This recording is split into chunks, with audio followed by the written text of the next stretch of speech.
Ayan, Bagyong Karina guys, nag-umpisa na. Ayan, so may hangin, may ulan. Ayan, actually kakahupa lang ng malakas na ulan, kaya ako nakauwi. And ayan, tuloy-tuloy na siya.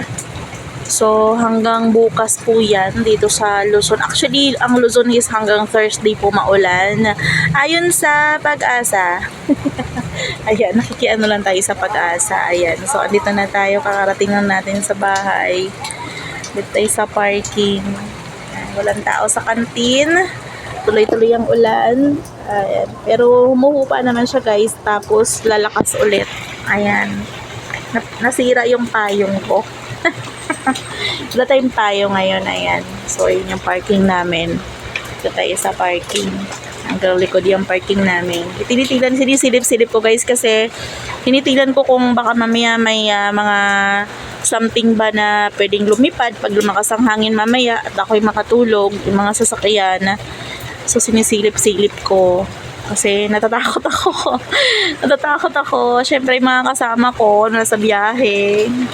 Ayan, ako nandito sa bahay. Kaya tinitingnan ko po kung baka mamaya. Kasi kanina guys, lumakas ang hangin. As in, malakas ang hangin. Wala pang ulan, pero malakas ang hangin. Kaya nakala ko nga may ipo-ipo. Kaya tinitingnan ko kung ayan lumakas ang hangin Ayan. Ganyan guys, hihinto tapos lalakas na hihinto, lalakas. Ayan, kaya sabi ko, tinitingnan ko kung mamaya may mga lilipad-lipad dyan, mga sasakyan ba. Napakahirap. Biyahe po sa amin yun. Ayan, kasi mga nakahinto dyan guys, iba dyan coding. Iba naman driver na dyan pa, nasa barracks pa.